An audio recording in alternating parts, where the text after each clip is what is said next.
प्रथम श्रेणी समस्त शिशु भाई भाई मान को साधारण ज्ञान कैलन शुभेच्छा अभिनंदन।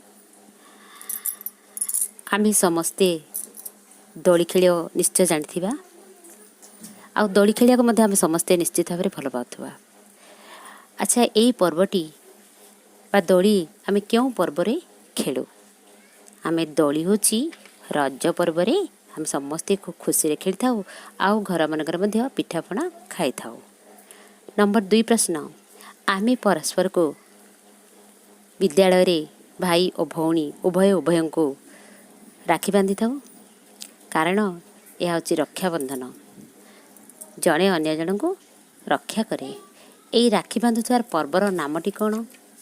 परस्पर को राखी बांधुवा पर्वर नाम है रक्षाबंधन। श्रीकृष्ण का जन्मदिन को विद्यालय रे प्रारंभ शिशु, बौद्ध शिशु आ प्रथम श्रेणी शिशु एमाने समस्ते कृष्ण बेश खूब आडंबर सहित आम विद्यालय पालन कर पर्वर नाम कौन आ पर्व किपरि भाव में पालन कौ नाम आम पालन करुछु? श्रीकृष्ण जन्मदिन को आम समस्ते जन्माष्टमी रूपे पालन करुचे। आम जयपुर बा आम सहर कहीं पूरा भारत सारा गोटे पर्व महा आडंबर सहकार पालन कर जो पर्व दशहरा नाम विख्यात। से दशहरा केउ देवी को पूजा करा जाए? से दशहरा हूँ माँ दुर्गा को पूजा करा जाए। आम समस्त घरे घरे आम समस्ते गोटे दिन दीप जालु। घर बाहर छात उपरे समस्ते दीप जालु। से पर्वर नाम कौन? से पर्वर नाम हूँ दीपावली। केउ पर्व आम समस्ते माँ मान सहित मिसी नदी किंबा पोखरी रे डंगा भसाऊ? से हूँ कार्तिक पूर्णिमा। आम समस्ते निश्चित भाव घरे निश्चित भाव एंडुरी पिठा खाऊवा। यही एंडुरी पिठा मध्य गोटे स्वतंत्र दिन रही जो दिन हलदी पत्र तैयारी एंडुरी पिठा खिया जाए। केउ दिन ए हलदी पत्र तैयारी एंडुरी पिठा खिया जाए? ये हूँ प्रथमाष्टमी। प्रथमाष्टमी दिन हलदी पत्र तैयारी एंडुरी पिठा माँ करती, आमे समस्ते या खाई थाउ। माणबसा केउ देवी को पूजा करा जाए? जी कि आमको धन दे थांती, से होती माँ लक्ष्मी। समस्त घर मानक माँ माणबसा माँ लक्ष्मी को पूजा करथांती। केउ दिन राशि लड्डू और मकर चाउल भोग करा जाए?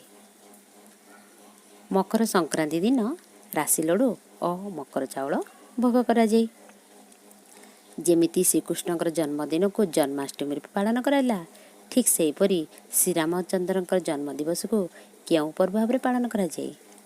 श्रीरामचंद्र जन्म दिवस को आम समस्ते श्रीराम नवमी रूपे पालन करिथाउ।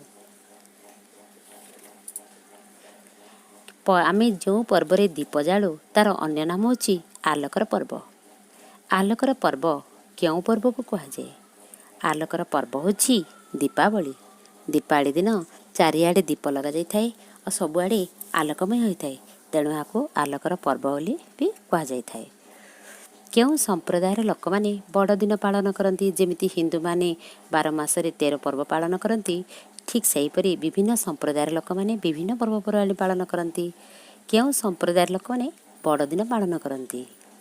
क्रिश्चियन संप्रदायर लोक माने बड़ दिन पालन करथांती। ठीक सेहीपरि ईद पर्व केउ माने पालन करथांती? ईद पर्व हूँ मुसलमान माने पालन करथांती। श्री पंचमी रे केउ देवी को पूजा करा जाए? जी कि आमर विद्या दे थांती माँ सरस्वती। श्री पंचमी रे माँ सरस्वती पूजा करा जाए। ठीक सेहीपरि केउ देवता को विद्यादाता कहा जाए? माँ सरस्वती होचंती विद्यादात्री। श्री गणेश होचंती विद्यादाता। श्री गणेश देवता को विद्यादाता रूपे पूजा करा जाए बा विद्यादाता कहा जाए। ଆମ ଭାରତର ସ୍ୱାଧୀନତା ଦିବସ କେବେ ପାଳନ କରାଯାଏ? ଭାରତରେ ସ୍ୱାଧୀନତା ଦିବସ କେବେ ପାଳନ କରାଯାଏ? ଅଗଷ୍ଟ ମାସ 15 ତାରିଖ ଦିନ ସ୍ୱାଧୀନତା ଦିବସ ସାରା ଭାରତରେ ମହା ଆଡ଼ମ୍ବରରେ ପାଳନ କରାଯାଏ। ଝିଅମାନେ ଖୁଦୁରୁକୁଣୀ ଓଷାରେ କେଉଁ ଦେବୀଙ୍କ ପୂଜା କରନ୍ତି? ମା ମଙ୍ଗଳାଙ୍କୁ ଝିଅମାନେ ଖୁଦୁରୁକୁଣୀ ଓଷାରେ ପୂଜା କରନ୍ତି। ରାହାସ ପୂର୍ଣ୍ଣିମା କେଉଁ ଦିନକୁ କୁହାଯାଏ? ରାହାସ ପୂର୍ଣ୍ଣିମା କାର୍ତ୍ତିକ ପୂର୍ଣ୍ଣିମାକୁ କୁହାଯାଏ। ଯେଉଁଦିନ ଡଙ୍ଗା ଭସାଯାଏ ସେହିଦିନ ରାସ ପୂର୍ଣ୍ଣିମା ମଧ୍ୟ କୁହାଯାଏ।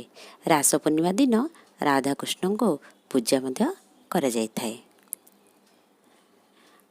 ବରଗଡ଼ରେ ପ୍ରସିଦ୍ଧ ଧନୁଯାତ୍ରା କେବେ ଶେଷ ହୁଏ?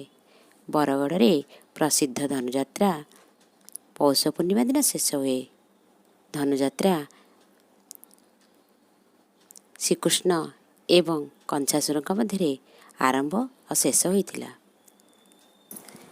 ବର୍ତ୍ତମାନ ଆମେ ପ୍ରଥମ ଶ୍ରେଣୀ ସାଧାରଣ ଜ୍ଞାନର ତୃତୀୟ ପାଠଟି ଆମ ପର୍ବପର୍ବାଣୀ ଭିଡ଼ିଓଟିକୁ ଦେଖିଲେ ଆଉ ମନେ ରଖିଲେ। ଆଗାମୀ କାଳାଂଶରେ ଏହାର ମୌଖିକ ପରୀକ୍ଷା ହେବ। ଧନ୍ୟବାଦ।